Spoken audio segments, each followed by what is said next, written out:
All positive energy. The old positive energy. Welcome to the Obviously Complicated podcast. Oh, We have just recently established how obviously complicated it is. I am your host, Dave Borowski. This is a very exciting moment for me in the podcast history, which, I don't know, like 17 people have watched. So all of you guys should be equally excited. This is a flagship moment for the pod, where I have someone that I'm related to on the pod. This is Aubrey Borowski. This is my little sister. Aubrey, tell the lack of an audience where they can find you. You cannot find me. Please do not. So Aubrey, I'm pretty sure you haven't watched any episodes of this podcast so far. Oh, I think I saw like a bit of 2 episodes. Yeah, I can't remember. that's all we do is bits. Yeah, just a bit, just bits. All bits.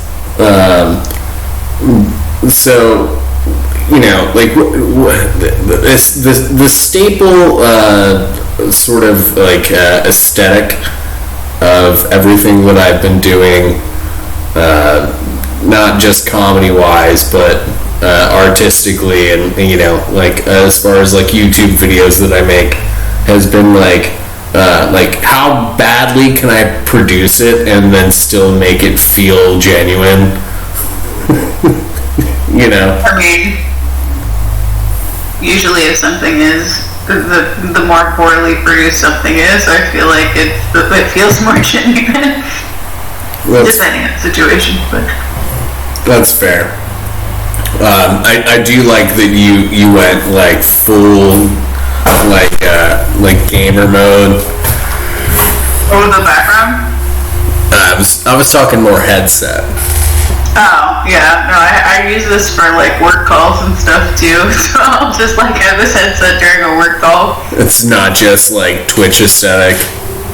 No, it's just like earbuds and stuff. The microphone wasn't as good or whatever, and I needed a better microphone for work calls. Well, that's fair. Yeah, I don't have a concern about any of that stuff with the podcast.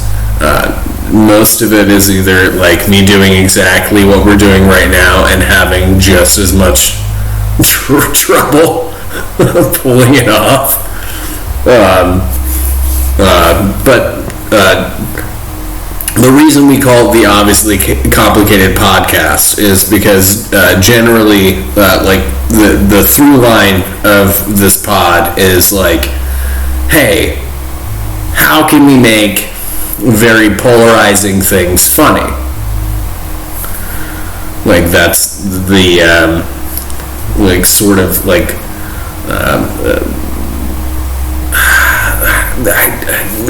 Gimmick. Yeah, I wouldn't say gimmick. I would say like, you know, like heart and soul of the thing. When I say gimmick, I mean it in like a buddy of mine says gimmick about everything. Like, hey, hand me the gimmick, hey, do the gimmick, you know?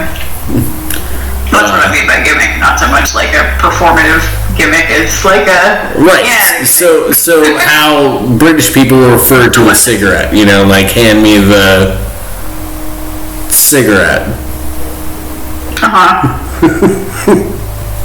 I mean, not in the same way at all, but true. You know, Gimmick in this case is John.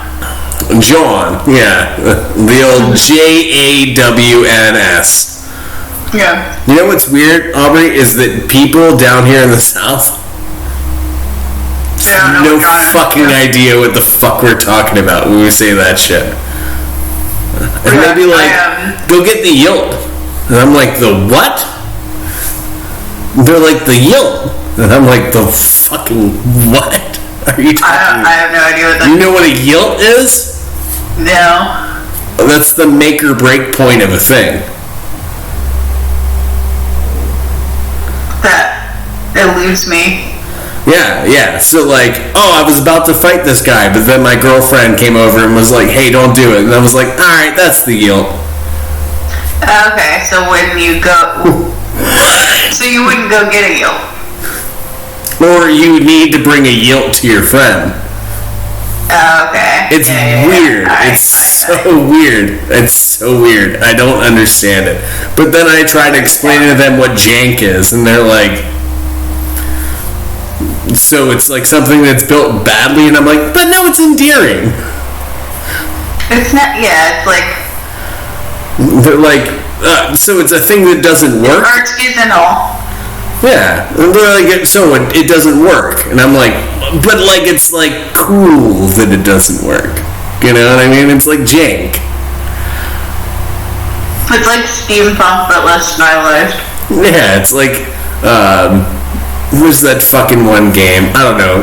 You're probably too young for this, but Arterium, like the steampunk game that was made by like... Alright, let's start there.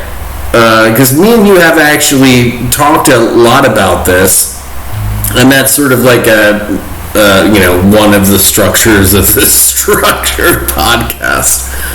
Is like, like media and like gaming and stuff. So like what are you playing? What is like cool to you right now? Like as far as media and gaming and like I consider those like film, TV, games, like that should all be kind of be lumped together. Like what is like resonating with you? So there's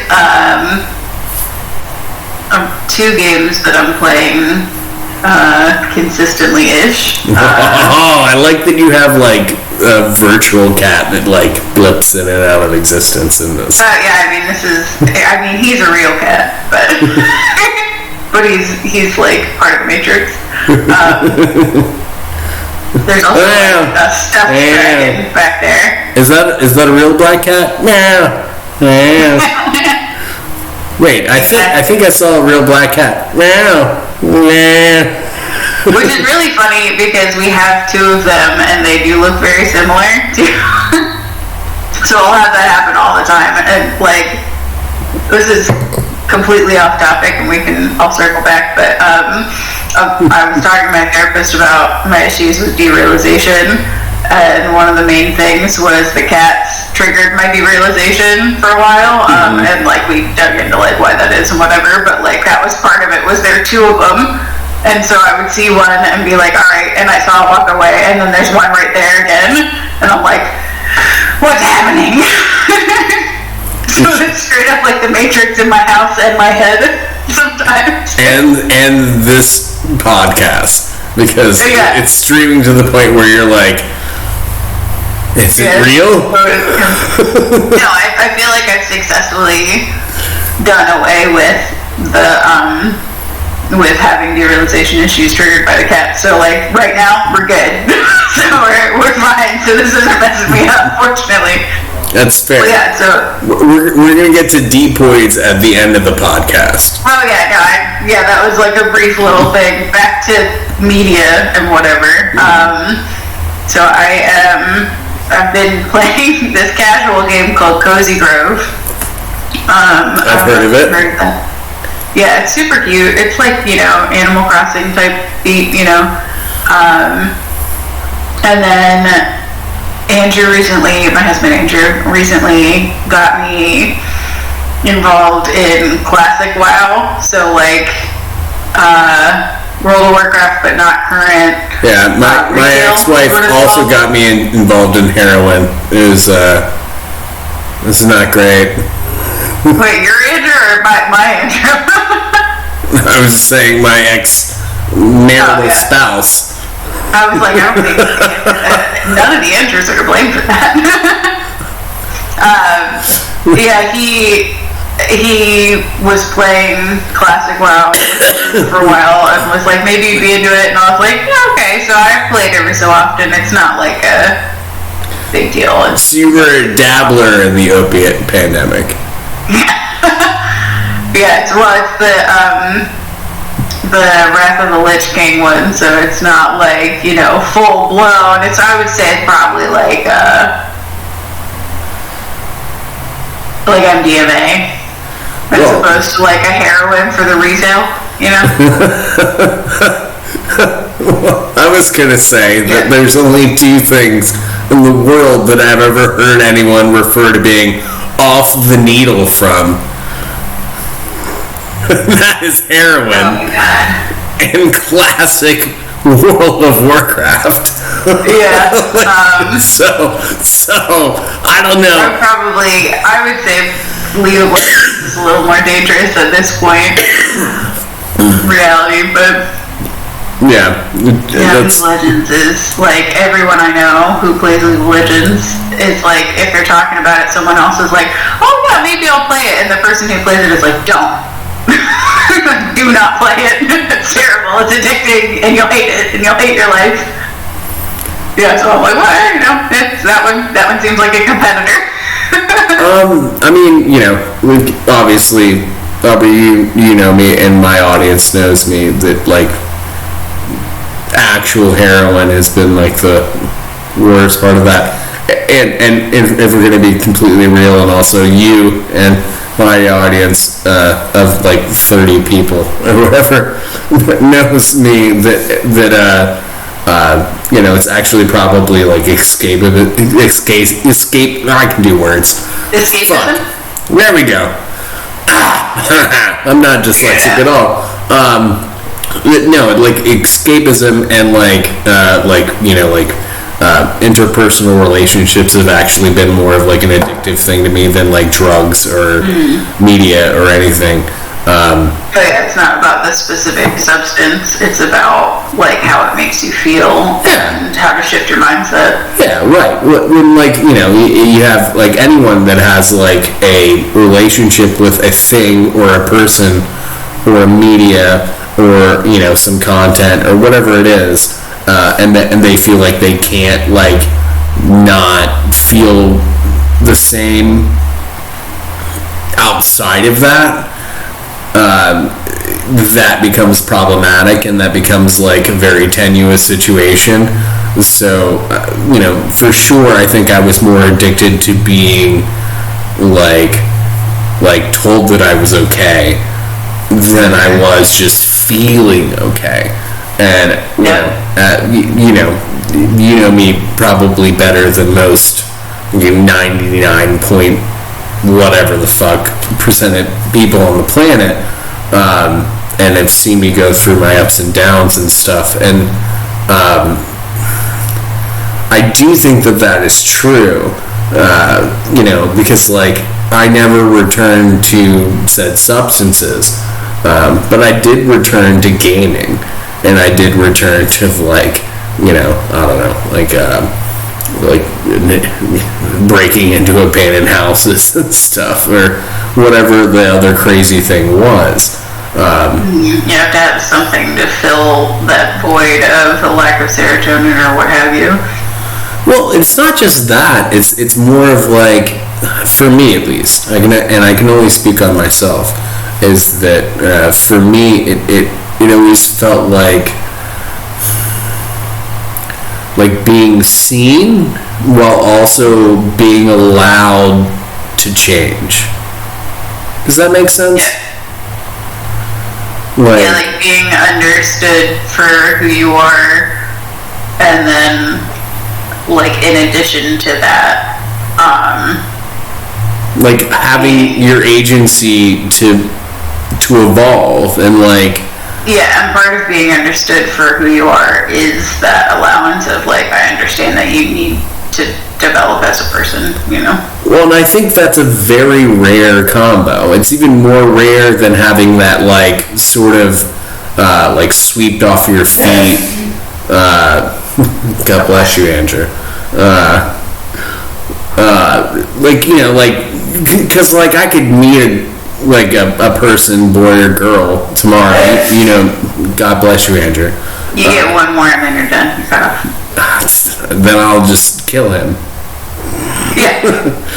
Then this will be After a true crime podcast that is actually the truest crime. just evidence. Yeah, basically. But no, I really do think that, like, you know, like there's these like fleeting moments in our lives. I really do think that, like, where you're like, you know, and I've experienced this several times with you, Aubrey, where like you're like, I think I'm this other person, and I hope to God, and I don't think I've always done it perfectly. I mean, how could I? But where I've tried to be like, hey, I see you, and I see like your like million possibilities from this point, and you really feel like you are this person right now, and I want to support you. And I don't know how much I'm going to support like all of those potential possibilities of who you are from this point, but like it really is yours to do, and I want to give you agency. And you know, and since then you've had like cats that can blip out in and out of existence. He can't handle me wearing headphones. He's like, I can tell you can't hear me 100%, and that upsets me. Well, the chaotic evil response would be to just like, oh, it's the fucking Louis C.K. bit where he's like, oh, you have a child that's like crying on an airplane, and people look at you and they're like, could you, and he's like, oh, you're right.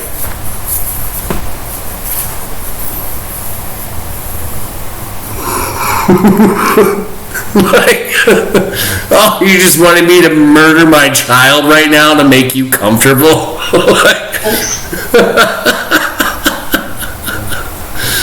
Nice. Me. Like, you don't like Louis C.K.? Oh yeah, I meant the cat is a needy son of a me. Oh, I mean, you can say whatever. I mean, I don't like Louis C.K., but why? it is still valid because he's a sexual predator.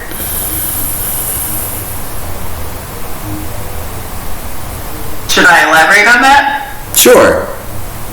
So he cornered various women in hotel rooms and other rooms and masturbated in front of them. Like, was like, hey, can I show you my dick? Does not wait, whips it out, masturbates in front of them. Alright, let's get into this. On the scale of sexual predator. Oh boy.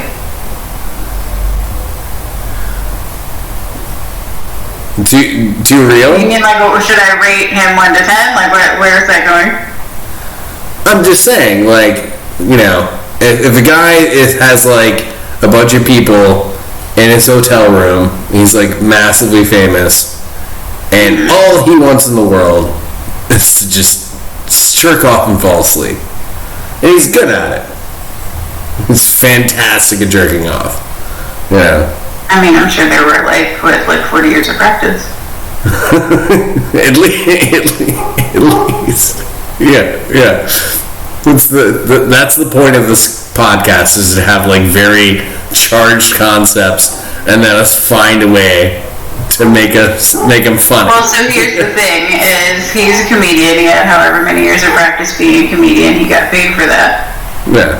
If his job was professional masturbator, he would know what they were getting into.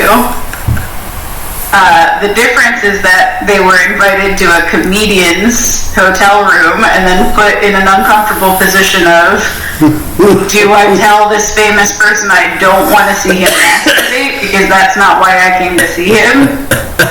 And he said, no, you see, I tricked you. My whole career was a ruse to get women into a hotel room so I could masturbate in front of them. I had no desire to actually sleep with anyone. I don't want them to touch me. I just want them to see it happen. Because you like to show off. Sure, and he did like to show off on the stage as a comedian. Yeah. But that was his career.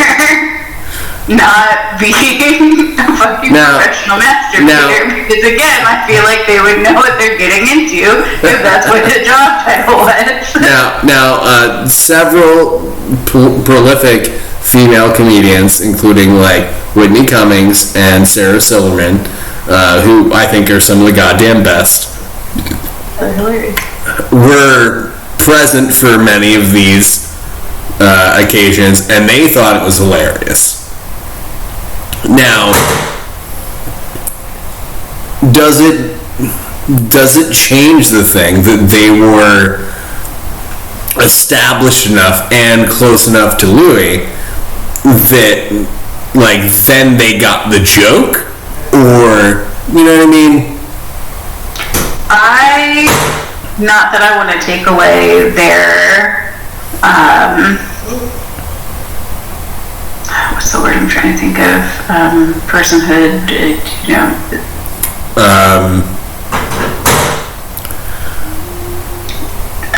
It's something like personhood, basically. I don't want to... Agency? Say that again? Agency, yeah. I don't want to take away their agency. They're adults and professionals and whatever. I would say that if I was in a situation where I knew a guy as well as they knew Louis C.K. and we were both, you know, joking around. We did bits all the time. We're coworkers. We're working wherever we're working. Mm-hmm. We're doing bits. We both really get each other's sense of humor. And he takes his dick out and starts masturbating in front of me without asking. No, incorrect. He always asked. If somebody asks me, hey, can I masturbate in front of you? And I say, okay, uncomfortable, whatever.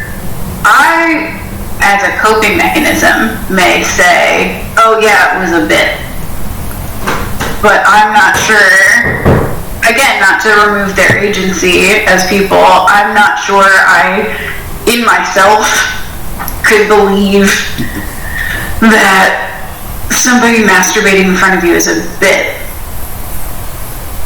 Like, that situation to me is... I mean, as a comedian, like, that's a pretty fantastic bit. I feel like I would have to, not that I want the context, but I feel like I would have to have more context about the conversation, I guess.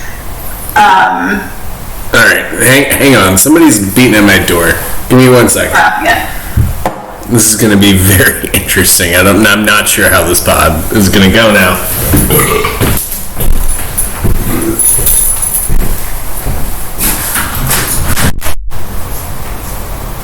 Oh, shit. Sorry. No, it's not for me. It's for my roommate. Thank you, man. Have a good one.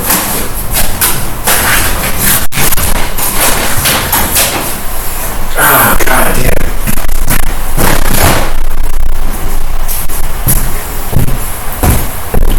That was weird. I guess that stays in now. Okay. That's just Andrew is asleep and didn't get his GoPuff order. Not your husband, Andrew. My roommate, Andrew. Oh, yeah, because my husband Andrew's next to me and awake. So. Why isn't he hanging out? What the fuck? He's playing a game. He's his own person. He has his own agency. He can masturbate to a waifu game directly next to his wife. If you want it, yeah, sure. I don't know, I'm not. I mean, why not? I'm trying to find Now, if my husband said, hey, can I jerk off in front of you? I would be like, hell yeah. But if Louis C.K. was like, hey, can I jerk off in front of you? I would be like, put your ginger dick away, dude. Like, well, yeah, and therein would be the difference is that if you said no, I don't think he would have done it. In the situation where you are in power or what have you, maybe an up and coming comedian wants to get tips from him, and he makes it seem as though the trade is, I give you tips, you let me show you mine. Now, here's the thing: is it he makes it seem, or is it the perception of just because I'm near this person who is like on this level, that makes me think it seems? You know what I mean? And sure, it gets tricky, but at the same time, as somebody who is in a position of relative power, it's honestly your responsibility to understand what situation you have fostered. And if you're fostering a situation where you know that you're the one who the other person is looking up to. I got it. What? It's all right over there. Oh, thanks. You're welcome. Yeah, I think if you're in a situation where you know that you are an authority of some way and you have the upper hand, then it's your responsibility to understand that if what you're requesting is not something that would normally be asked in that situation, then there will be some pressure. All right. Well, here's a thing, and again, I'm just playing devil's advocate to be able to create good conversation and like an interesting dialogue. Is that like how does one know that they're doing that when they're in it? You know, like for instance, like.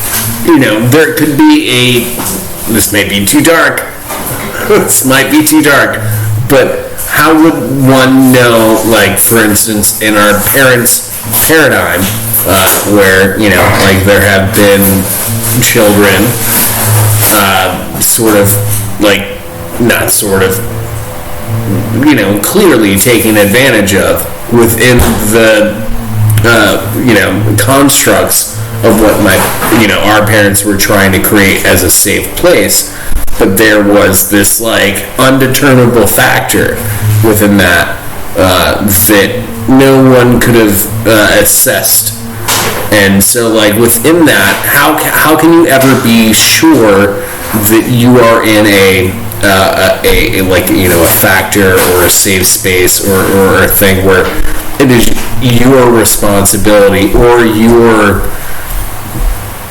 sort of declarative thing that is creating or not creating that space, or do you understand what I'm saying?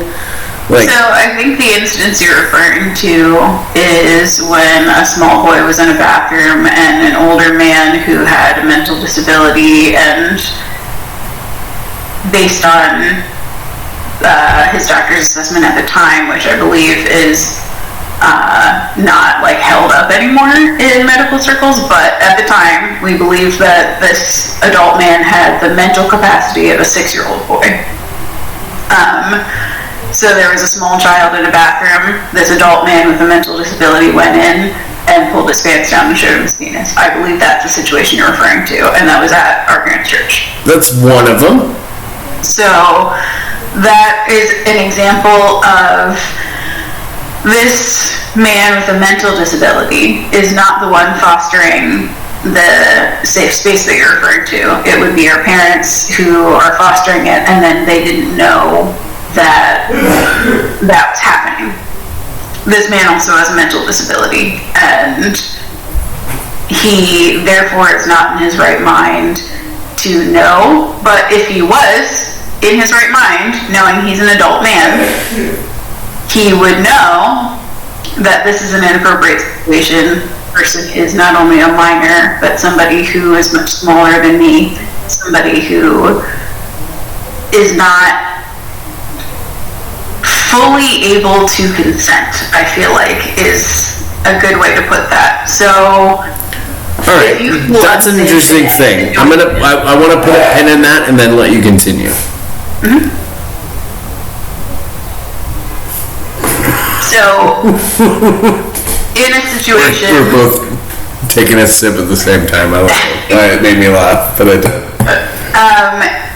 So in a situation where you are fully aware that you are the one in power, you are the one who is the strong one in any capacity, either larger and more capable, or somebody who has a law on your side, or somebody who may have more friends to back you up, or somebody who has more clout. If you are in that situation and of your full mind, as an adult, you have no medical condition that has been diagnosed to express that you cannot make your own decisions. So you're stable and in that position. You therefore, if you're like inviting somebody into a separate space, you are fostering an environment where you are leader of something. I'm sorry. I'm not good at vapes yet. I'm still gonna try. I mean, you know, if at first you don't succeed. Try again. This is a sidebar, but have you seen the anti-vaping commercials where the guy's like, vaping can invite nickel and other heavy metals into your lungs?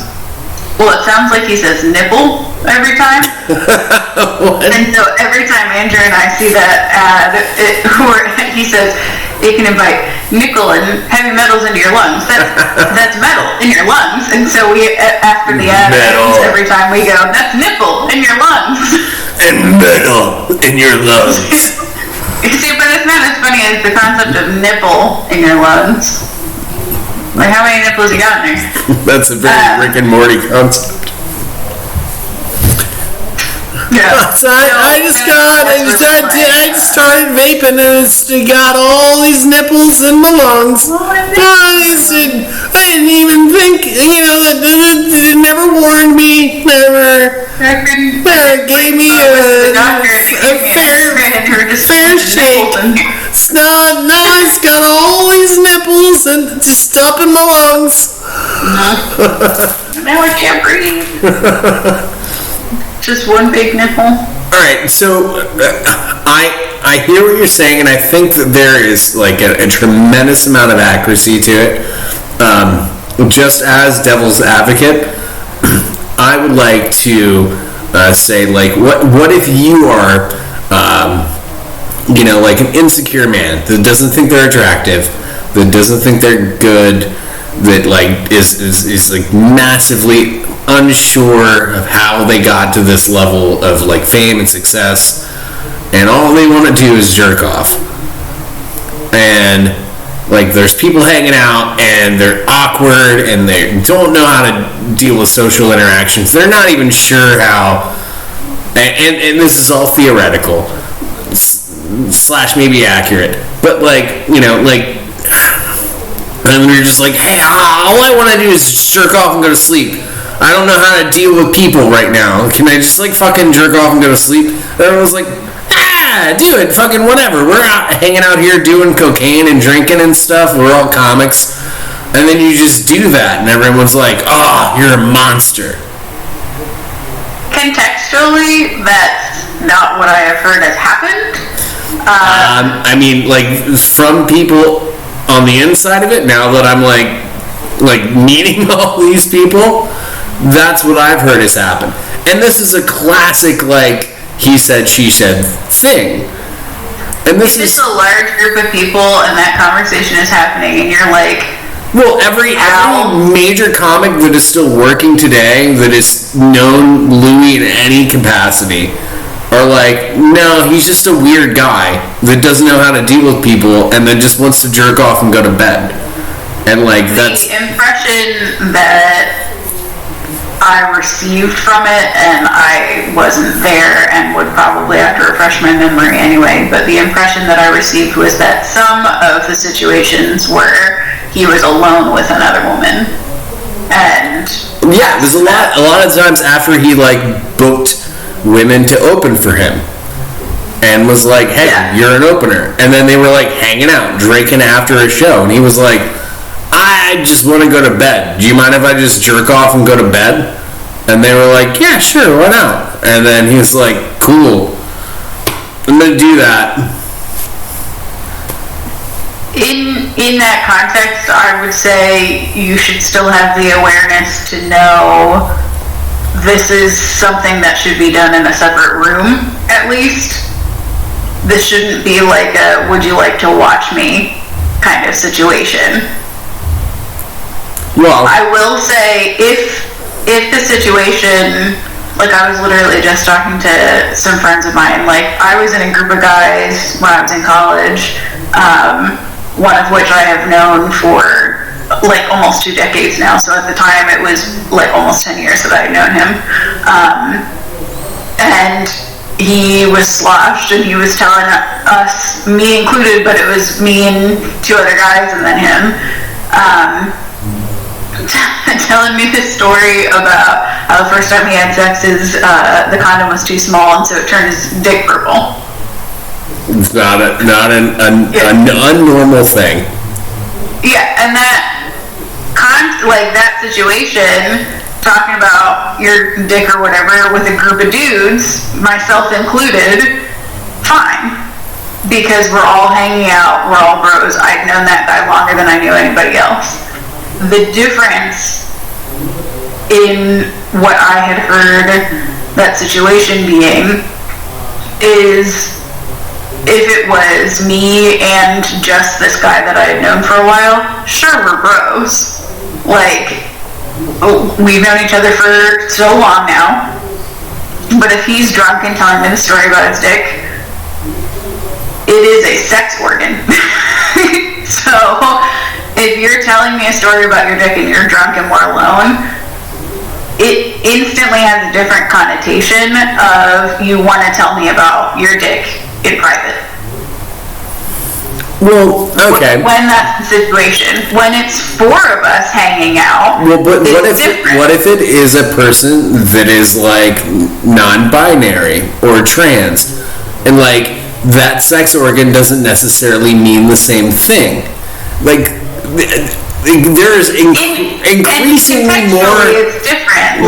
And there's increasingly more gray areas about this stuff. So like, why is it always like cis straight stuff? And you know I'm not a cis straight guy because you know me and you know what I've been through, but I still have curiosity about why this specific thing is not being treated the same way as everything else. Isn't equality the point?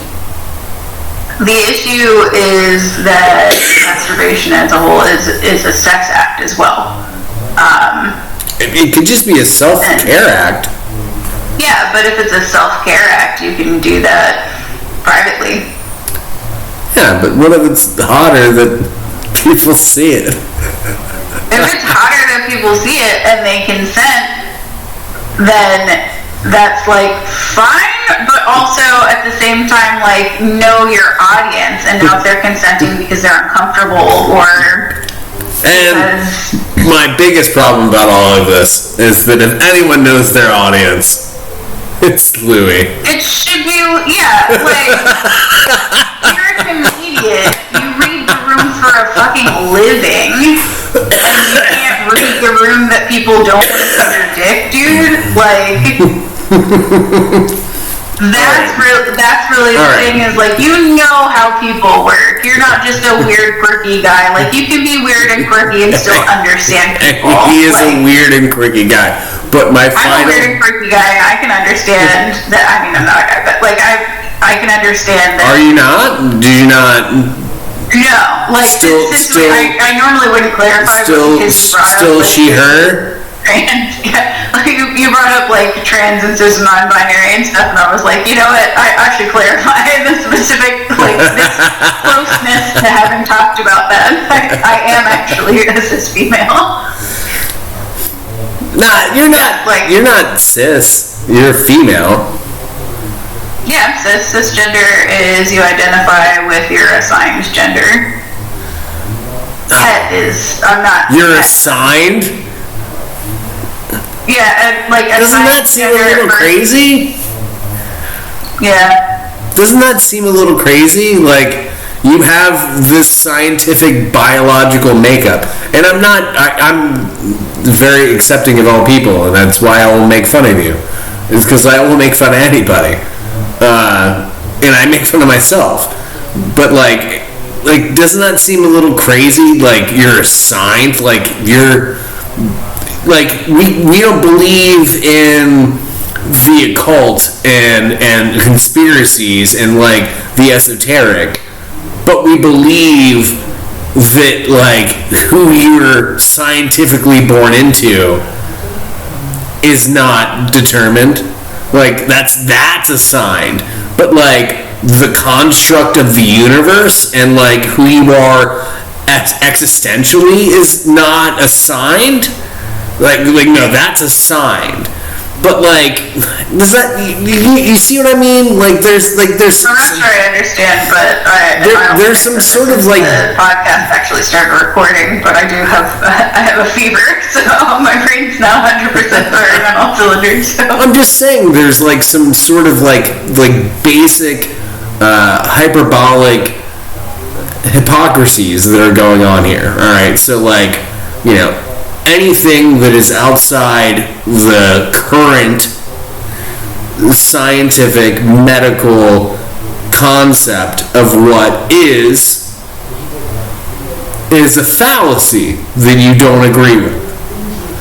But like anything that is like ancient that may or may not predate or change those things, all of a sudden that is woo-woo bullshit.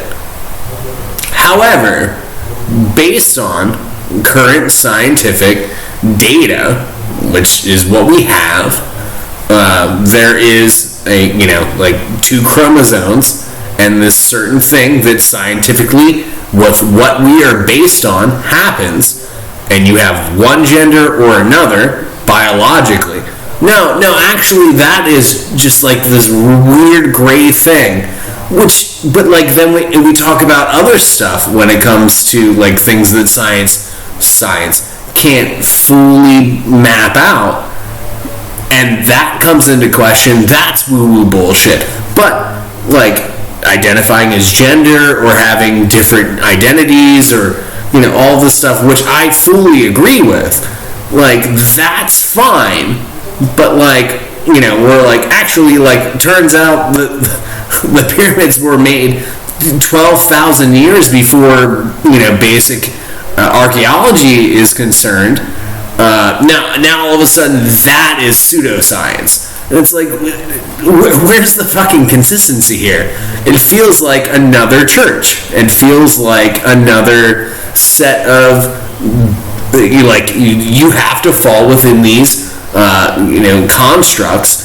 Otherwise, like you can't operate, and people like Graham Hancock, who has overturned and discovered many things that have scientifically been proven to completely change the rhetoric of archaeology and basic evolution theory, that everything has moved from one point to a more improved point, completely negating the fact that there may be a whole civilization that we lost before the last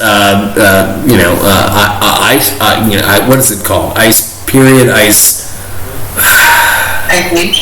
age. Yeah, there we go. That's the one. Now all of a sudden all of that new evidence is washed. to me, that feels very similar to people from the right being like, oh yeah, no, like, throughout all of history, there's been people that have had two genders and, been very whatnot, like, like fluid between these things. There's actually been many people that have been born with both genitalia, and there's historical tracks for it.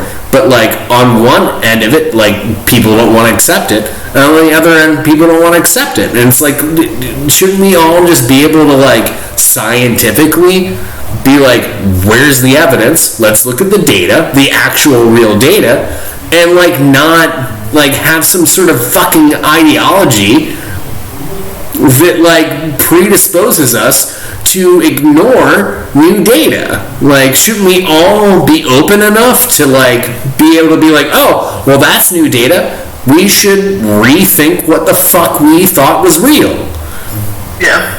And yeah, humans, like, as a base, are very much like rigid, and everybody, I think, has a capacity for a certain amount of fluidity, and when they determine what is important to them,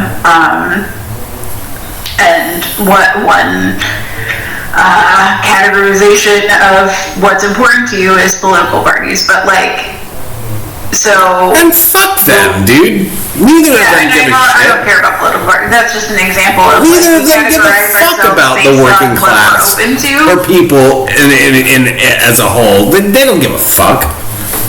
Yeah, and that's just an example of like the people who, so like rigid leftists, whatever, rigid conservatives.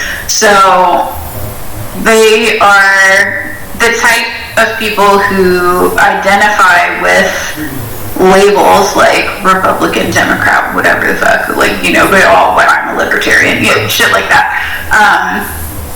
Anyone who identifies closely with that, just honestly like anybody identifies closely with their zodiac sign or something. I think that's actually more accurate and substantial at this point. Like, first of all, I'm a Libra. Honestly, is way more appealing to me as a human to have someone be like, well, actually, I'm a Capricorn. I mean, immediately I'll be like, you're an idiot. But like, that's a joke. But that's way more appealing to me than someone being like, you don't believe in our president?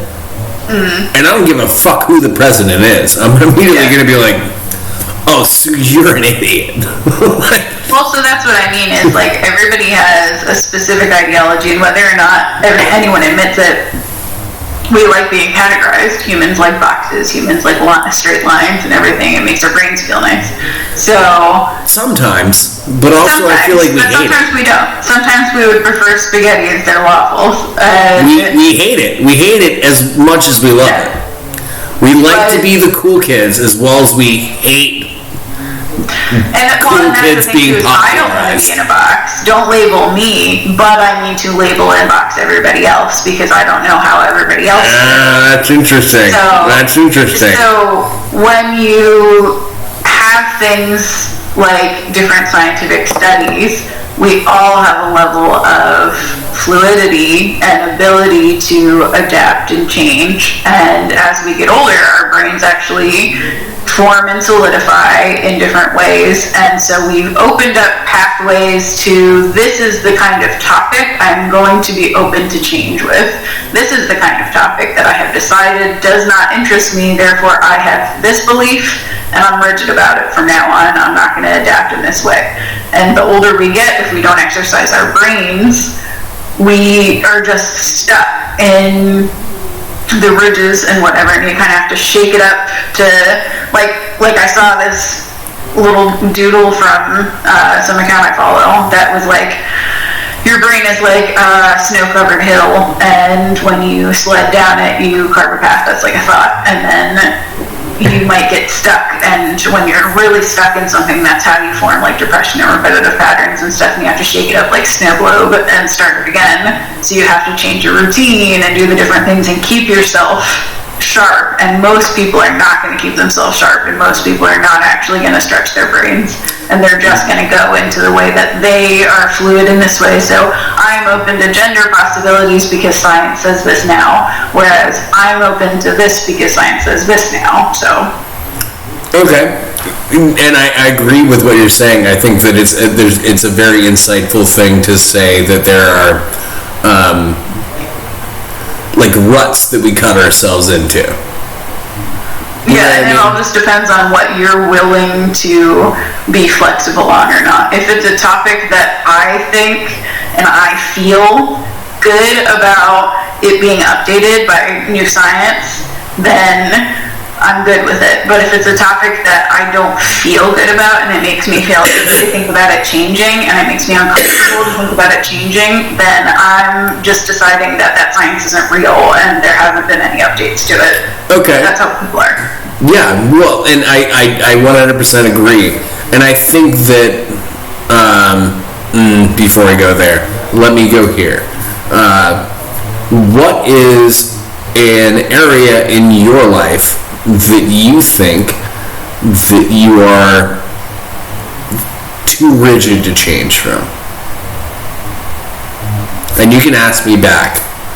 And also, I would like you to. And also, I think this should be a fun, like I would say one way. So I think that's a difficult question because a lot of the time, if you're aware of you being too rigid, then you will likely change. Aren't actually too rigid. Yeah. Because you're aware of but it. at the same time, I have met people who I've pointed out, hey, this is an area where you can improve, and they've said, I'm fine with the way it is. So, I mean, I guess it could depend on who you are, but I think for me as a person, if I knew that I was too rigid, then I would want to change it. So that's difficult for me specifically. Okay, so let me rephrase the question. Let's do it to each other, because this isn't a pod. This is an interview. So yeah, I will ask you, and then you ask me. I don't know, whatever you want, within the same vein. What would it take you to believe that the Democratic Party is not worth voting for? well, I would like to answer that. I also have a sort of answer to your original question, like a way that I know that I was rigid recently. Okay. Like, so one way is, and I still feel a certain way, and I'm pretty steadfast on it, but like vaccines. So I am... Oh, here we go. So my husband's immunocompromised, and so So am I.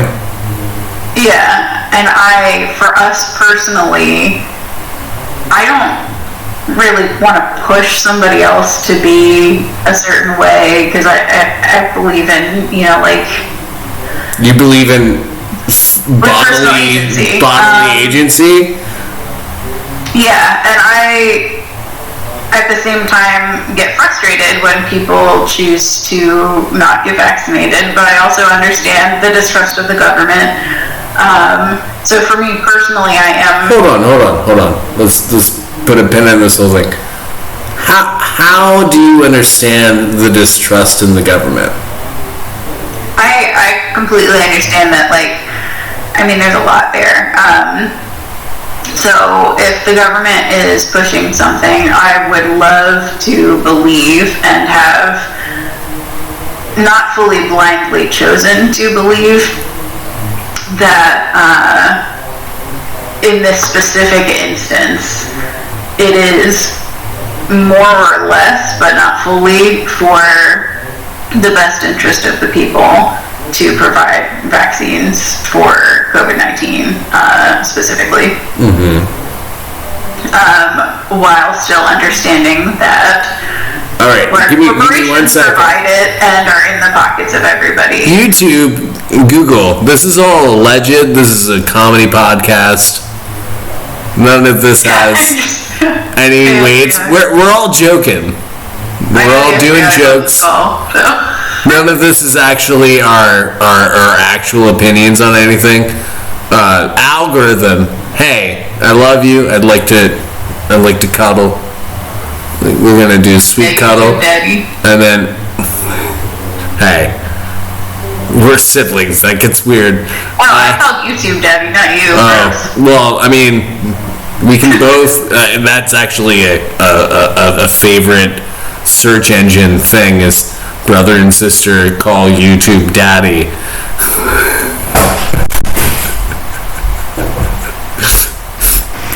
What are you doing, YouTube Daddy? All I'm saying is this is all a bit. This is all jokes. Oh yeah, this very hilarious topic that we have going on right here. Such a funny topic. So just to be clear, as we continue. Oh yeah. It's all jokes. Vaccines were harmed in the making of this podcast. No Pfizer profit margins were harmed Oh yeah, there's in the making of this podcast. well, that's true because you only have like 30 viewers, so and they're all fucking unvaccinated. That wasn't the target demographic anyway. That's the best joke you've ever said in your fucking life. I better write that down. Oh God. I'm gonna put a QR code to this video so I don't have to write it down.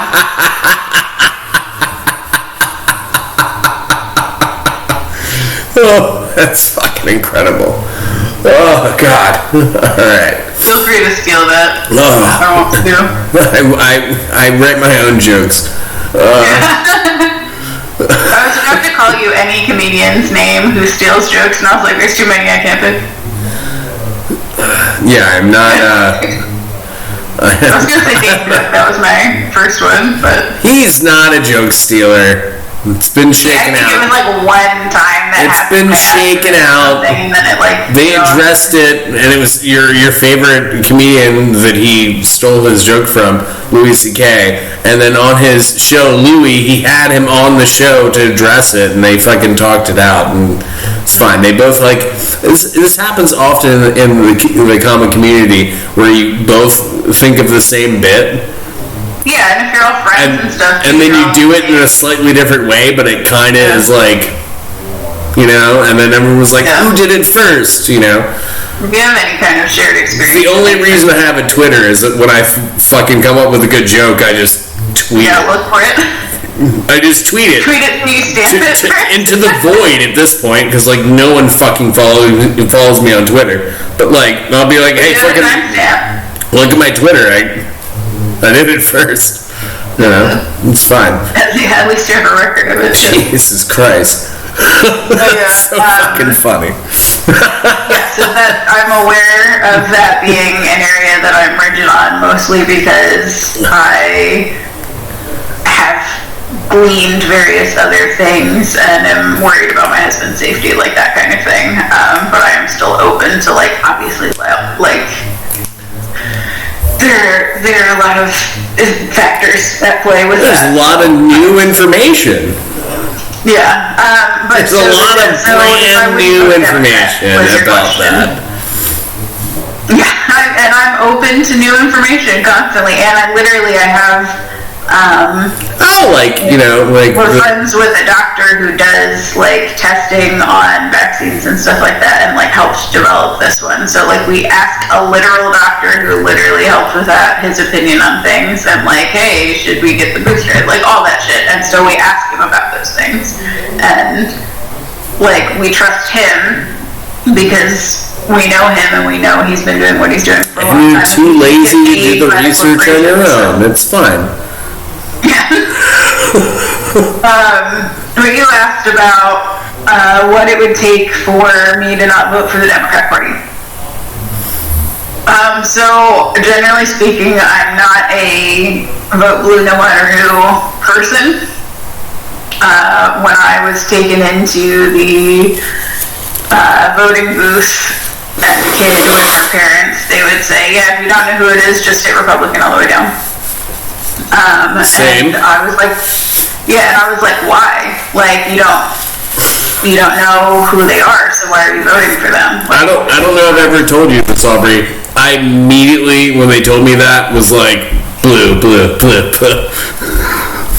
Just out of spite.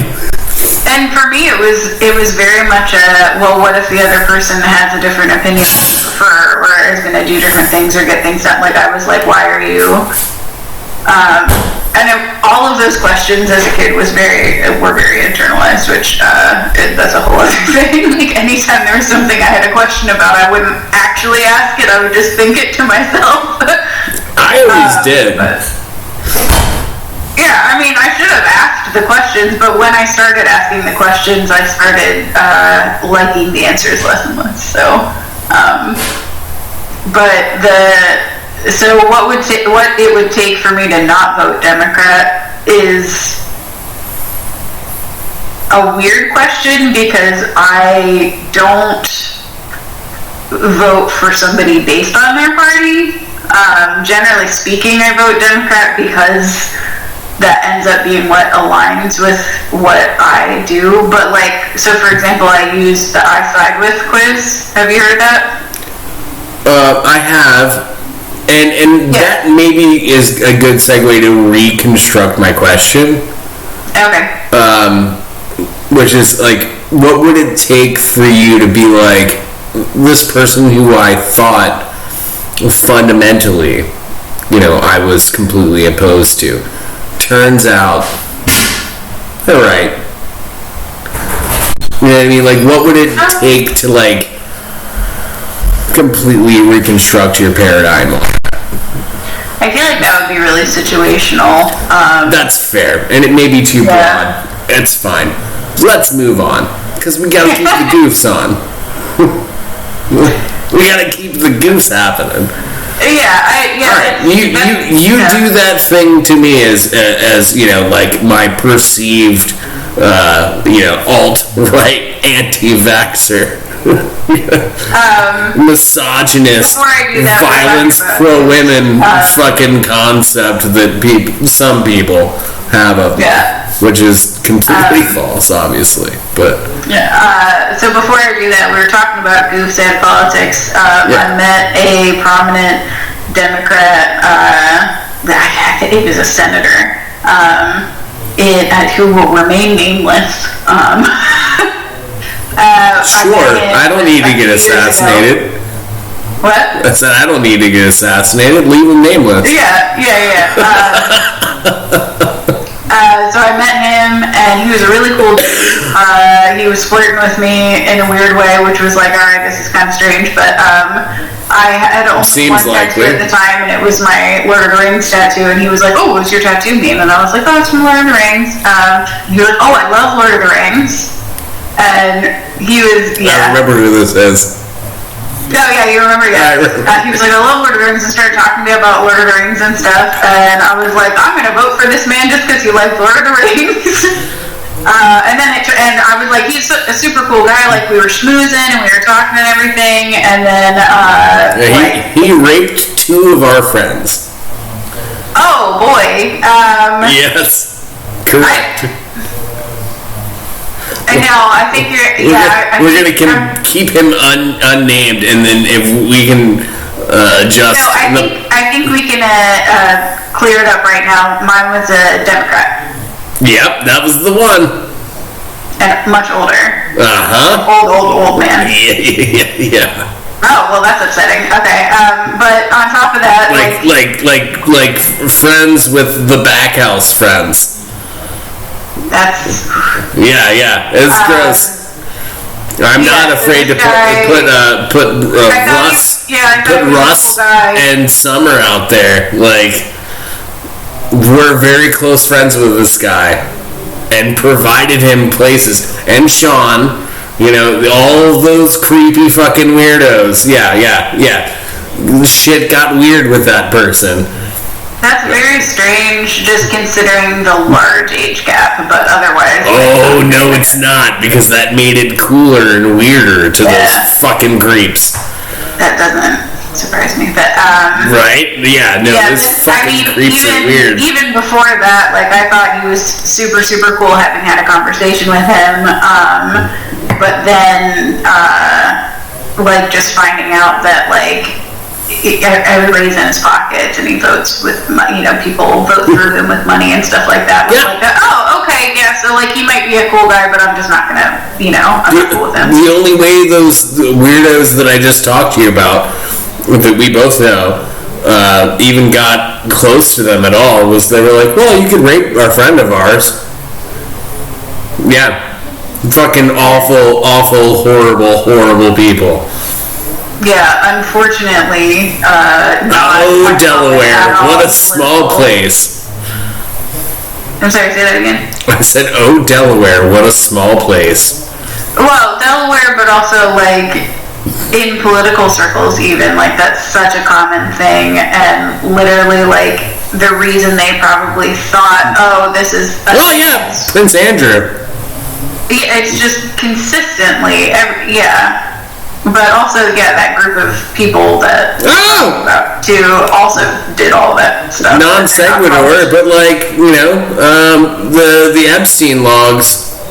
What are you? Literally, that's. Are you sad? Are you sad about the Queen dying? I don't know. She spent $4 billion to get a child rapist out of trouble.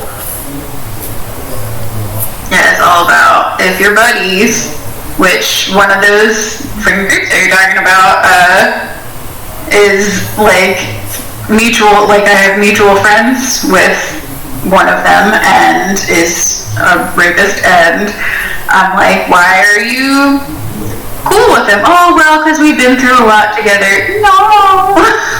You could not, you know, you could go through nothing else with them.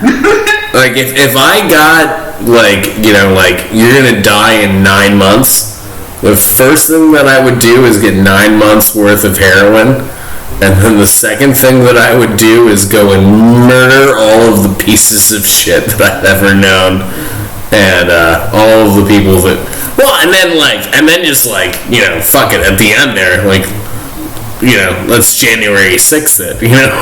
Like, let's go right for the Capitol. Because if I get...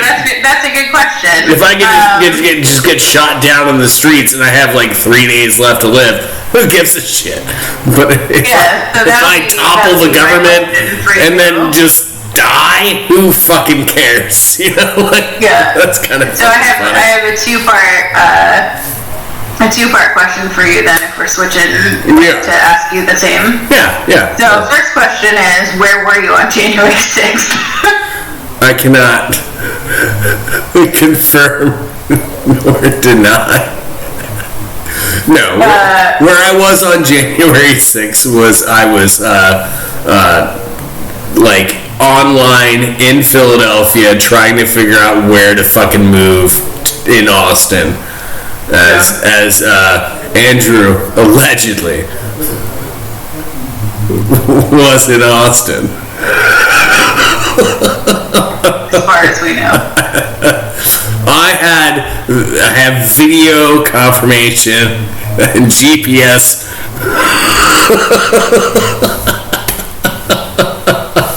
The second question is, if you happened to be in the area, what would you have done? In January 6th? If you were there for the rally, would you have gone inside? Yeah, 100%. And filmed. Okay, so for filming purposes, not for like... Yeah, no, all of any of this stuff, I mean, like, yeah, burn it all to the ground. You know, like, it's all fucked. It's so corrupt. Like, neither the blue or the red or the left or the right or whatever you want to call it, it's all fucked. None of it gives a shit about the working class. It's all about how we can program them and control them and get them to, like, fight each other and believe this sort of dissonant narrative rather than actually, like, having any sort of actual information and things to make their own minds up over and then believe what they want to believe in. It's how can we pit them against each other rather than actually having, you know, any sort of unity or like overarching, like, love and community and whatnot to be able to overcome the basic nonsense. Like, dude, we don't have to worry about polar bears. Like, a human can't kill a polar bear. The fucking American government could kill all polar bears tomorrow. like it's insane. And what I am hearing from you, if I were to adapt it into a politically correct, you were saying that to me, to win me over kind of situation, would be individuals. Recycling isn't going to do nearly as much as the government making actual change and corporations being taken down and shit like that. Like, I'm not going to. That's never going to change. The government's never going to change. It's never going to actually make compromises that benefit the world or the working man. It never will. It's never going to give a fuck about polar bears or squirrels or the ice caps or any of this shit. It doesn't give a fuck. And like the current construct that we're in is a failing construct. We're not going to build pyramids. We could build pyramids if we massively shifted the way that we thought about this stuff and, like, previous civilizations of humans in this, like, matrix or whatever the fuck you want to call it, like this, like, you know, vomit spaghetti world that we live in. Like, we've done it before. You know, you can see it. There's products of it. Like, there's pyramids. We don't even have the fucking idea of how they did that. It took thousands of years to build Mayan pyramids because somebody was like, hey, let's take 300 years, which is like, I don't know, 5 generations of people to build a thing, and then, like, let's do that 17 more times, and then eventually we'll get a Mayan pyramid. We don't have that shit. Like, we're fucking, like, smartphone tomorrow. Like, yeah, and, like, whatever, we can do this right now, but, like, who's to fucking say if this conversation that we're making for a podcast gives any of this any of a fuck? Like, who knows, man? Like, we could both die because of global warming tomorrow. And maybe, yeah, and you know, and they're all, like, everything is all built on astrology, and, like, every fucking major, like, structure is all built on, like, how the fucking stars in the sky line up. Oh, maybe we should look at that. No, nah, it's all evolution. It's all science. It's all profit. You know, who gives a fuck? But then, like, you know, like, why the fuck were they doing that for hundreds and hundreds and thousands of years? Nah, whatever, they were dumb. We're smart. We still can't figure out how to move, like, 50-ton pieces of, like, limestone 400 meters like a regular enough basis to create a structure. Like, we have no fucking idea how smart they were, and we think we're the most evolved thing because we have Twitch and Twitter. Like, fuck you. It seems so stupid, man. It seems so obviously stupid to me that, like, participating in it feels insulting to me.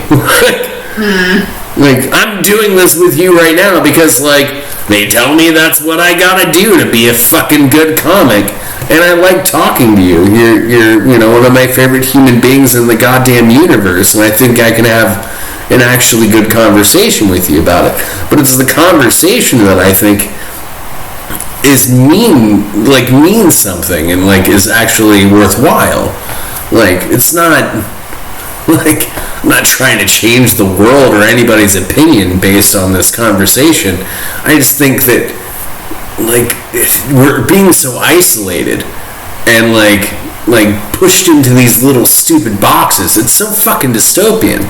Like, Philip K. Dick and, Ray Bradbury and, like, all of these incredible authors, from, like, less than 2 decades ago, talked about what we're literally experiencing right now, and it's so much sillier than building a pyramid. Yeah. Like, what the fuck are we even doing, man? So yeah, it's not that, like, I feel like I have to participate in it because who's gonna be like, hey, yeah, let's spend 4 generations to build a mountain in this fucking day and time. Yeah. That would be a way cooler thing, and I think that they were trying to do something better. And also, like, it outsmarts our supercomputers, like the shit that they did. Supercomputers can't figure out what the fucking Pillar of Gaza does. Like, maybe you can reset like a compass by taking it into the center of the Pillar of Gaza. You can reset it, and it just works perfectly now. You can, like, fuck up a compass and then take it into the bottom of the Pyramid of Gaza, and it just works immediately. What the fuck is that? Yep. The bigger something is, the more magnety it is. That is the most. That's the most ridiculously lowbrow example of what we're talking about. However, explain how the fuck that happens. Look, as modern day philosophers, ICP once said, magnets, how do they work? We don't know. Have you seen the Netflix show Inside Job? I have heard of it. Oh, they do, like, a whole bit about, like, the Illuminati and, like, all of, like, the secret societies, like, coming together to have, like, a sort of, like, prom night. And one of the groups is the Juggalos. Oh boy. Oh boy. It was so dumb, no one caught it. You never know, man. You never see the Juggalos coming. Alright, second question. No, the second question was if you were there, would you have gone? But that comes down to intent.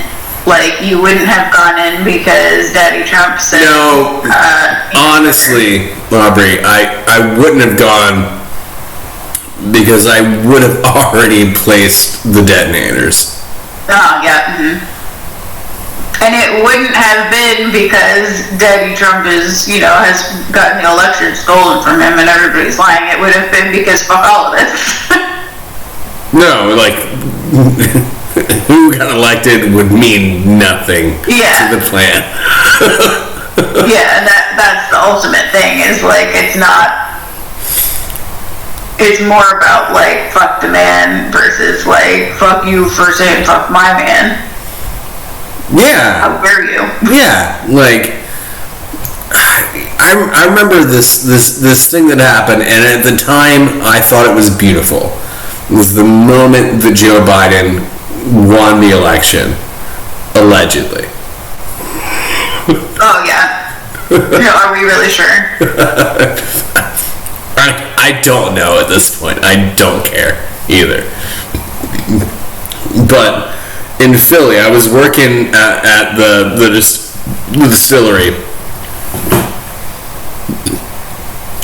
and there was like people erupting out of their houses and like yelling. It was the only time in Philly, and it was a lesser time than this previous time, which should say something, that I could compare it to, is when the Phillies, like the Eagles, won the Super Bowl. That time all the bulls. was like 1,000 times more intense. And that was like everybody in Philly running into the street being like, we fucking won! And then just kissing and hugging each other in the streets, and everyone was happy. That sort of thing happened in a very gentrified neighborhood in Philadelphia the day that Joe Biden won over Trump. Yeah. And it was like a whimper. However, I did still have the sort of like feel, because I didn't want Trump to win. You know who I wanted to win? I don't know, the past 3 fucking times? I'm gonna guess Gary Johnson. Incorrect. Oh, Bernie. Yeah. Complete opposites on each spectrum. Yeah. Somehow a lot of overlap in a weird way. And you know who wanted Bernie to win all 3 of those times? Most of America. Mm-hmm. Why didn't we? Absolutely. Oh, absolutely, because fucking they'd been pushing Hillary for so long, and they were more focused on having the first female president that they didn't want to put Bernie in there, and also that. Who is they? Who are they? Well, the Democratic Party in general, but also the powers that be who are in Hillary's pockets, but not in Bernie's. Are you trying to get me to say the Illuminati? Nah. That's not. I was just talking That's not the to point. a boomer, literal boomer, the other day who was like, I believe that there are 12 billionaires in power. How's mom doing? It wasn't even that one. By a year, yeah. All right. Yeah, no, I don't talk to her about the Illuminati. I'm gonna do a really cool thing where I pee, and then I give you like, I don't know, 60 to 90 seconds to think of a really like hot topic thing to ask your older brother about. Oh, that's like not part of the podcast.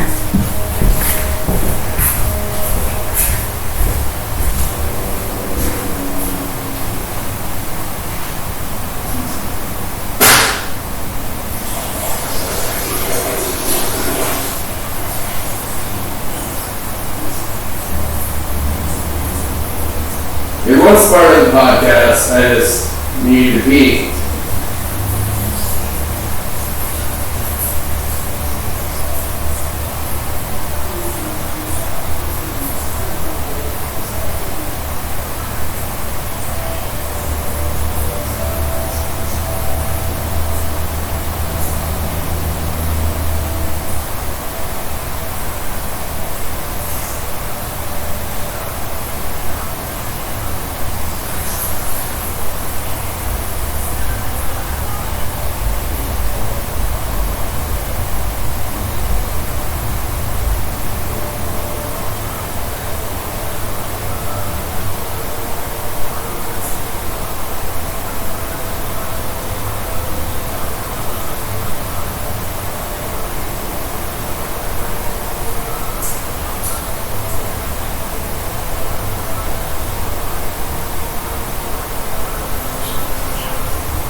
Oh, wait, hold on.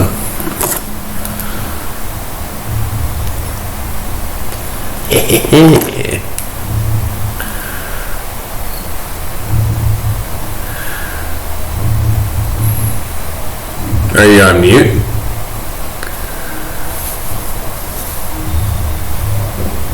Are you on mute?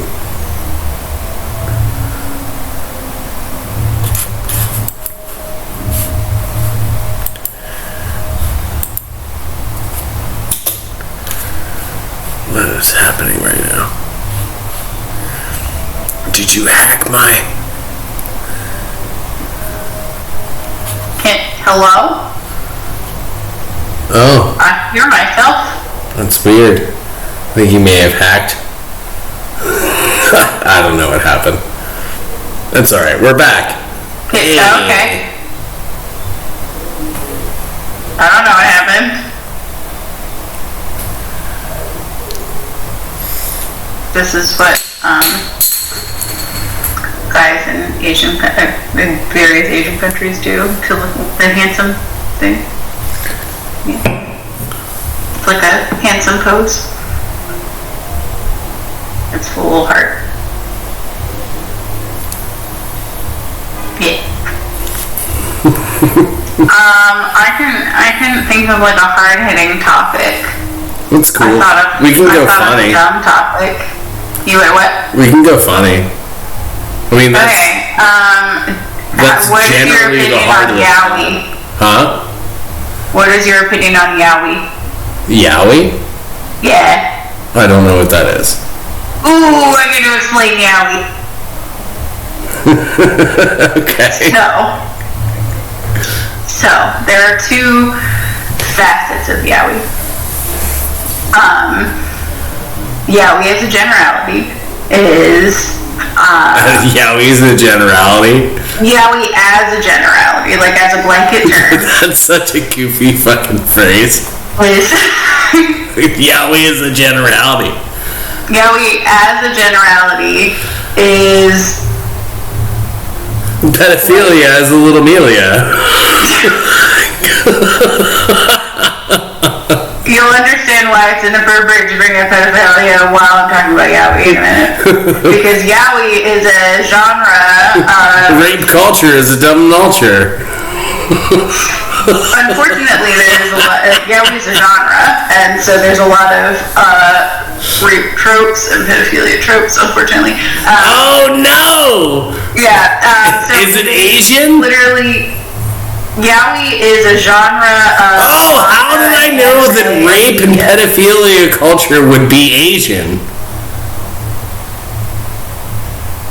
It is gay stories, basically, for gay men. Well, not for gay men. So generally speaking... Oh no! Yeah. We have opened up a can of worms. So Yowie is a genre of like anime, manga, and then manhwa in like Korea and different things like that are like love stories between two men or other like side couple men. Or two wolves. Yeah, it could be. There could be furry Yowie. There could be wolves involved. There are two wolves inside you, and one is Yowie and one is BL, which is the more tame version of Yowie, and it stands for boys love. So Yowie... Boy, what? Boys love. Boy glove? Boys love, like boy Boy and love. then love. Yeah. So Yowie is like if you were I thought you were referring to a boy's butthole as being like a glove. That's probably used in Yowie, I would assume. So Yowie, like if you were to read a Yowie manga, it would be about two men. There's so much material here that would never read for an American audience. I could do so much work here. This is right up my alley. Yeah. So yeah, we generally get motherfuckers in Texas would be like, yeah, what the fuck you mean, Yali? Be like trying to be no, it's when like gay Japanese people rape each other. You're like, I don't fucking. Well, no one would. That is a trope. Unfortunately, I don't understand it at all down here. This is great fuel that I can never use. Sorry. Yaoi could be considered a classification of hentai, like a subgenre of hentai. Well, I mean, we all like hentai. Yeah, so hentai is just general anime porn, but yaoi is usually there's a plot, be it fleshed out or otherwise. And it usually involves actual depiction of male and male sex. Whereas boys' love is just about the love story. And is it censored? So I've seen both things considered boys' love and things considered yaoi have censored and uncensored. So yes, exactly. Lots of slobber and like overwhelming, yeah. And the line is blurred. So so that was my question, was how do you feel about yaoi? Now that you know what it is, how do you feel about specifically like and yaoi can cover, it's not just Japanese. I think if it's animated,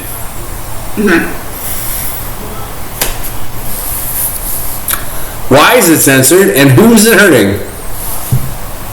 I think a lot of why it's censored is gay. So like, no, because a lot of hentai is also censored. Like if it's a book, I think a lot of why it's censored is up to the artist's discretion of like, I don't really want to draw this, but I want to tell this story. You know? Bullshit. Like I've seen that's such like, bullshit. I want to tell the story, you know why it's censored, and I will tell you. And I don't even I'm not even a big ass weeb, and I don't even like this shit. Is that they started to do this thing culturally, right? Where there was like this big thing in America, and America like big dick Japan, and it's not a popular thing to talk about.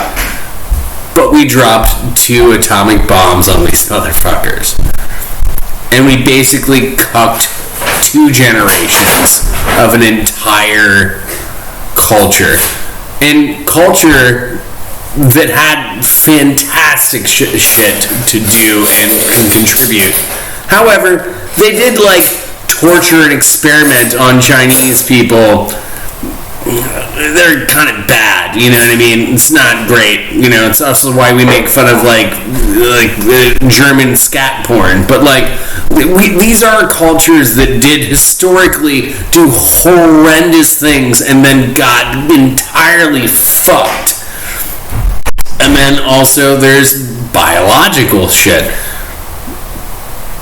Yeah, small dicks. Well, so here's the thing. Now, here's the thing. As a white man, I have seen BBC porn. I don't need it to be censored for my comfortability. Now, as a white man, I am blessed. You know what I mean? However, you think they censored the dicks in yaoi because they're insecure about their small penises? Yes. Well, not just yaoi. These are written by women, my dude.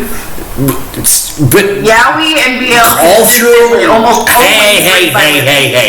We can use the same sort of logic where, like, cultural prepping and grooming and whatnot of these things is a thing, and that had been a thing way before. I don't know when did yaoi start?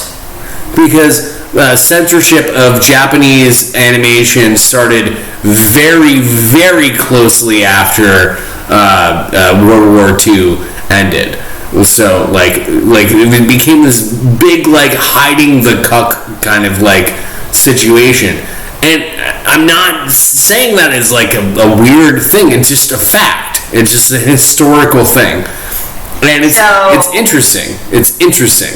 Is all I'm So saying. yaoi in general, and especially the term because it's a Japanese word, it has been around for like forever, but pretty much since people were drawing shit and people were gay, which is always.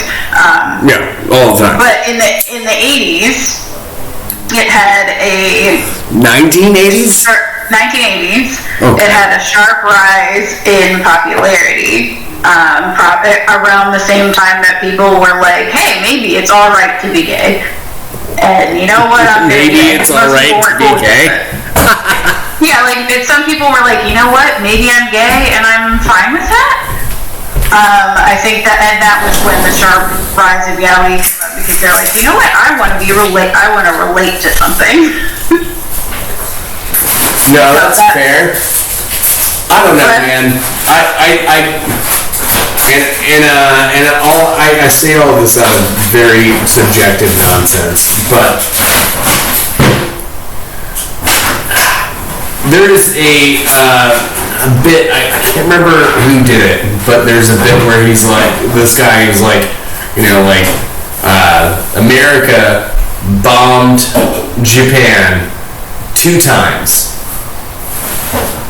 And then Japan censored all of their pornography and drew the best pornography and still censored it.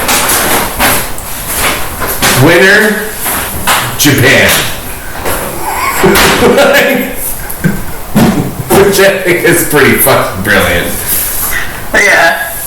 So, all of my historical facts about this are coming from that bit. Okay. Yeah, I'm not No, entirely. not I'm all of sure them. culturally I do have a lot of other it's- historical facts about it, but like, this is a comedy podcast, so like that, Oh, yeah. that is the joke. I had read a Korean manhwa, so that's the word for Korean manga, basically. And the penises were also censored in that, which I was fine with because I don't want to see penises. But Who doesn't want to see cocks? Cocks are cool, unless they're gross. But in the case that they're gross, don't you kind of want to see them to be like, ew? no. I don't know. I am realizing something about myself is that I never want to see a naked man unless it's Andrew, my Andrew.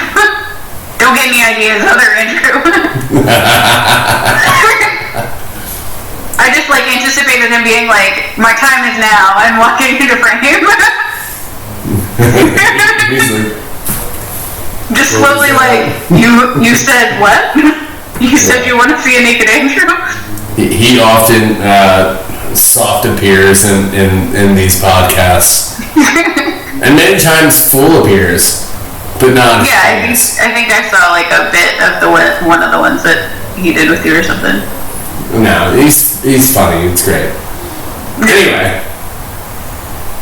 Oh yeah, I don't like seeing penises, so really, I mean, like, I guess I'm bi, so like sometimes like a good fucking range and dong, like. I mean that's Like, you know fuck whatever. yeah. I won't yuck your yum, you know. Like, you don't, this is getting way off topic, but like, you don't like, in a hentai situation, seeing just like an enormous, stupid big penis, like, fucking girl? Yeah. You prefer like, two hot girls like pushing their titties together and like licking each other? Also, no, honestly. What the fuck are you into then? Generally speaking, that is the best, most universally understood way I can say it is the male gaze. So you like being perceived as hot? No, I mean, I don't like seeing things that are for men. When it's, generally speaking, when it's a large dick, it's a man imagining that that's his dick. And when it's two hot women, it's a man wanting to see two hot women. But if it was... I don't think that's true. I don't think it's always true, but a lot of the time, and a lot of it is my own personal I've known comfort level. many women that love that shit. And I've Yeah, met I think many generally- men that find that shit horrendous and they don't like it at all. Yeah. And that's true, and it's about personal preference in general, but usually the motivation is for male stimulation. I disagree. I think there are a lot more things Look, now who's getting that aren't stimulated the as most much. in a gangbang? Who's getting stimulated the most in a gangbang? I mean, personally, I wouldn't enjoy that. Well, we're not talking about you personally. We're talking about Yeah. the people in the situation. Like, all right. So I don't know. I feel like if there is, I think to a lot of the me, time like, that kind of as a man being one of the penises in a 3 penis in a person that happens to be a female person situation, I don't think I'm getting the most stimulated from that. I believe that the female in that 3 penis inside of her situation is being the most stimulated. But I feel like the reasoning for that is for male observation. I don't think that's true. I think that, like, if you break down the male ego in the way that we're talking about it, is that, like, I can't do it by myself. No, I need 2 other people to be able to accomplish this woman getting her absolute fantasy. That's actually a female fantasy. Well, there's also degradation kinks and cut kinks. Yeah, but Like like men enjoy seeing a woman get like absolutely blasted, you know? well, yeah, but like, wouldn't you want that to be you? Well, personally I wouldn't, but I mean, I can see the argument where that is also for I know women that are like, that's what I want. That's what I want. I want to be like stuffed in all holes by as many dicks as possible, and I love I can see where that's coming from. I think like to me, in any situation where I've been in that thing, I've been in service to the woman, and I want to get her like kink fulfilled. I want to get her fantasy fulfilled, because I've been in that situation a couple times. Not gonna brag or anything, but like, that wasn't about like me being like the most, most fucking, like, it was about like, how can I get her what she wants? And what she wanted was to just be like fucking stuffed. And like, I'm not necessarily arguing that all of that is for men so much as my own internal narrative perceives that as for men and not for me, and therefore I don't enjoy it. well, then why can't you have a little bit of like narrative dissonance and being like, all right, so like if another woman who is a woman and that literally wants that, why isn't that okay for her to want that? Oh, it's totally fine for her to want that. I just don't enjoy watching it. That's fair. Yeah, that's mostly what I mean. I do enjoy watching that, but I don't enjoy watching it because of like, oh, I can do that, and that's like, I have 17 penises. Like, you know what I mean? Like that. I don't like have this concept in my head that like, yes, I can do that for a woman. Like, honestly, like when it's like, oh, I only have the one, and you need at least 3 to fulfill that fantasy. What are you saying? You're gonna baby 3 dicks? I'm saying I'm not an octopus. Like, I don't have like tentacles and stuff. Look, if that's your thing, I'm just saying that, like, I've known women that are like, no, I want like 3 guys to do that to me, and I'm like, well, I still like you, and I would want you to have that fantasy. Like, I would want you to have whatever fantasy. Like, my fantasy is not, I want to have two other of my boys do this to you while I'm doing it to you. You know, that's not my fantasy. Yeah. But, like, I've had, you know, girls be like, that's legitimately my fantasy. Like, that's what I want. Yeah. But, so it's hard for me to be like, that's the masculine gaze. So I think, so a lot of it,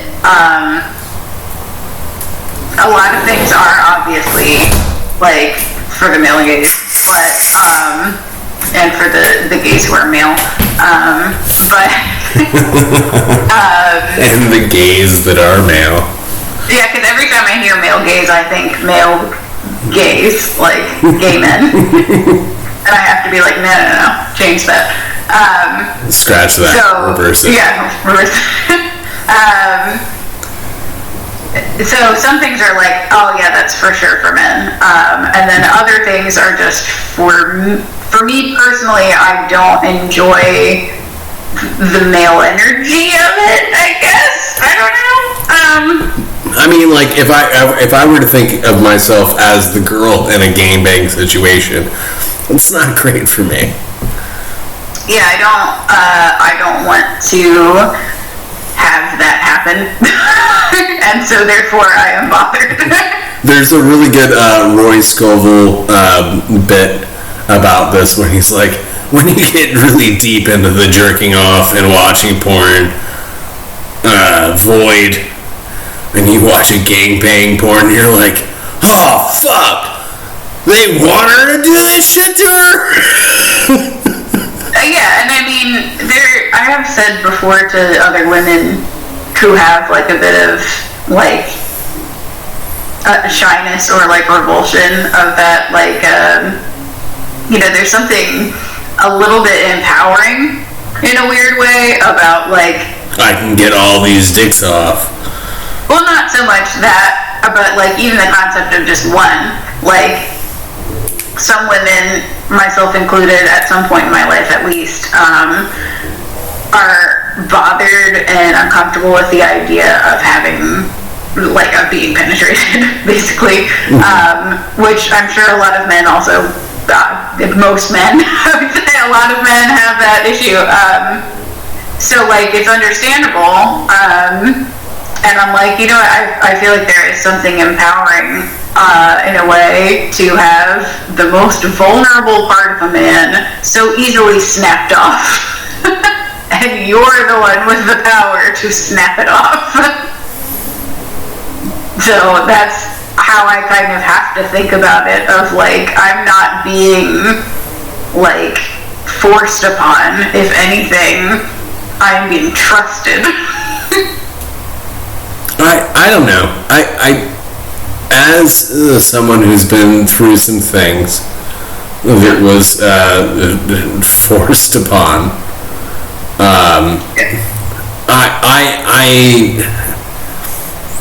I've had some, and we've already gotten to deep voice, which is weird.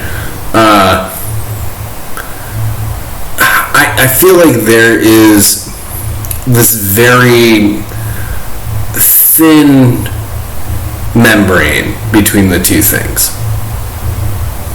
You know what I mean? An odd word considering the topic. Very, very much between, like, the membrane between the pussy and the butthole. So the taint, or whatever the woman taint is. That's what it's called. I was homeschooled, so I don't know biology.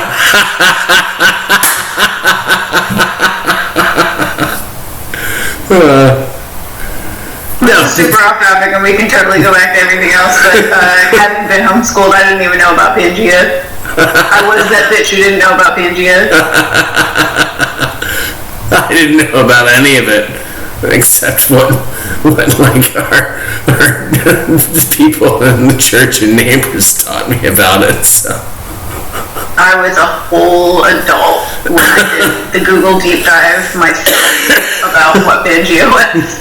Oh no. And it was literally because of that Lil Dicky song where he says, this bitch don't know about Pangea, and I was like, wait, is that something I'm supposed to know about? Oh no. Mm-hmm. I got a little bit of weed. Yep, so I did a whole deep dive on Pangea and all of the, like, different eras of dinosaurs and stuff like that, and, like, Oleopleurodon was a real thing, and all that stuff. Yeah, well, I mean, like, that's like the big dive I did about the occult and whatnot. Oh yeah, no, you gotta do the rabbit holes to learn about the things. Yeah. I don't know. But to backtrack for a moment, I was not implying that in order to be empowered, you must receive a dick. To be clear. I was saying if you choose to receive a dick, it can be seen as empowering. Not that every time you receive one, it will be empowering. That's fair. Also, it can be perceived that when you receive many dicks, it could be ultimately empowering. Oh yeah, you like leveled up as you're like, you know, like the meme where it's like small brain, big brain, galaxy brain, like that's you. Yeah, but yeah. it's like galaxy pussy. You're like what is it? The fucking. Yeah, you went sexually super saiyan. You went super slut. Yeah, but like in an empowering super slut way. Yeah. We're like pro super slut. To me, the only shame about sluts is there's not more. That is a real thing. Yeah. Anyway, holy fuck. Yeah, I will only shame you for not being sluttier. I won't shame you in either way. However, I will praise you for how slutty you get. Yeah. However slutty you want to be, if you did that, then good on you. I mean, it gets impressive. It gets impressive. Yeah. Based on science and biology, your asshole can stretch enough to put 2 grown raccoons inside of it. So if you think one penis is too much, believe in yourself. Also, considering that raccoons are like mostly just fluff, I feel like that's a really like misleading metric. However, because they're like trash cats, and I've seen cats. Most talk about dude's penis is fluff. Yeah, it's like more solid fluff. Well, it's like if your penis is like fluffy in the same way that a raccoon is fluffy, then you probably need to see a doctor. Or need to have an STD test. Yeah, like I'm trying to think about what situation it could possibly be where it's fine, and I can't. Like even in nature, where animals are fluffy, their dicks are not. So like it seems like a cryptid situation. You know what I mean? Yeah, I bet. Honestly, I bet Mothman's dick is like super fluffy. I bet Dogman's dicks are so fluffy. Oh yeah. Like Bigfoot, first of all, Bigfoot, all of his toes are dicks, and they're all fucking covered in fur. You just know it. You just know it. He's got dicks for toes. He's got dicks for toes. That's why you can't find him, and that's why they call him Bigfoot, because he's modest. So because every time he steps down, it looks like 5 dudes jerked off in the dirt. Look, he's not. And this is how it comes full circle, because we know that Bigfoot, who, as far as we know, has not been integrated into society, doesn't understand niceties, but even he has the kindness and awareness to hide from others because he's covered in dicks. And Louis C.K. is fucking jerking off in a room full of people, even though he's a goddamn comedian. That's how we know that it's inappropriate, because Bigfoot is polite enough to hide his foot dicks. In the sand. Like With his ostriches. head. He's hiding all of his head. The way the good Lord Mothman intended. The good Mort. The good Lord Mothman. Our Lord and Savior. Alright. Let's get weird. Were we not?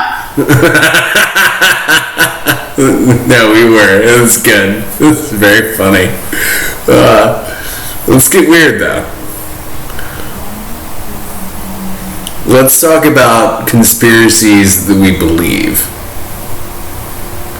Oh boy.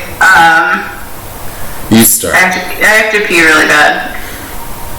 I can't conspiracy on a full bladder. Okay. It's conspiracy on a full bladder. Look, it takes full bladder space.